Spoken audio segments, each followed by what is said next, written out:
solo duty ako for today's video. Wala si Geraldine at saka si Jinea pumasok sa school. May ilo ka ba? Iba nga, nakatingin lang eh. Parang napapaisip sila, bakit kaya siya hindi gumawa? So, may order ako ng fries at saka pastil. Hi guys, ako. Hi guys, ako lang mag-isa. Yes! Dalawa lang kami nga ni Alex for today. Si Alex lagi naman mag-isa yan. Strong woman na yan. Independent na, sanay na. Sanay na siya. Parang 3 buwan na, no? 2 Hindi. Ay, after ng December. Diba? January yung magsitay. Oo. Okay, order this. Rice with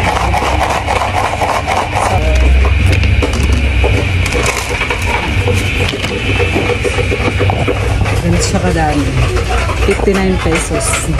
So, itong chicken burger na ito pahabol na yan. Yun na for take out to guys.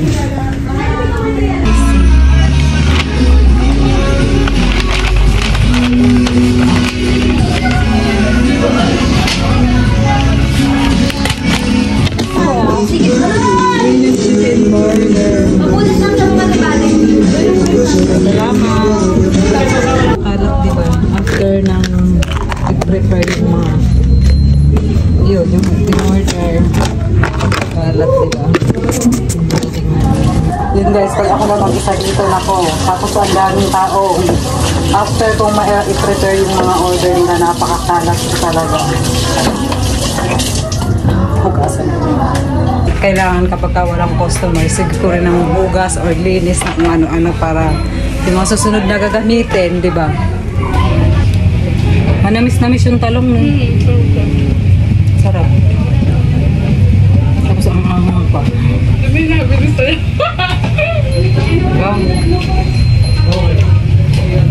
So guys, chicken poppers at chicken biryani. Tumigil ako ng pagkain kasi may ginawa akong may order ng 2 chicken biryani at saka poppers, chicken poppers.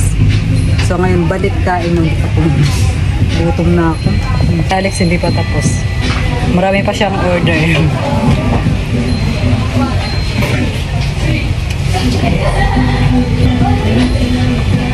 Masarap talaga ng talong, ang tamis.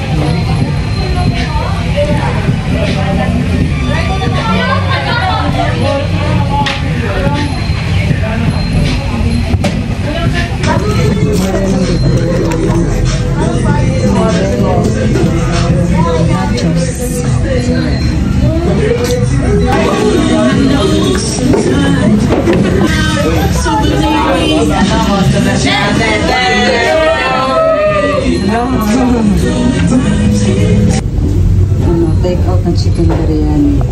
Buti na ng amo yung dating ng customer. Pa-isa-isa, hindi siya sabay-sabay.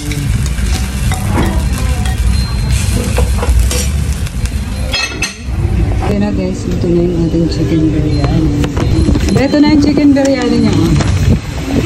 Thank you din. Nahiya na siya. Ingat kayo pa uwi. Salamat. Salamat. Chicken biryani para sa school. Salamat. Ingat ka. May bumili ng grilled chicken. So, mag-aalas 12 na actually. Pero, habol pa naman siya. Ito yung best. Happy pa siya guys. Nakakalibang panoorin. Kaya si Geraldine kapag may ganyan, pinanonood niya hanggang sa maluto. Lalo na kapag gawa ng mga kasunod na customer.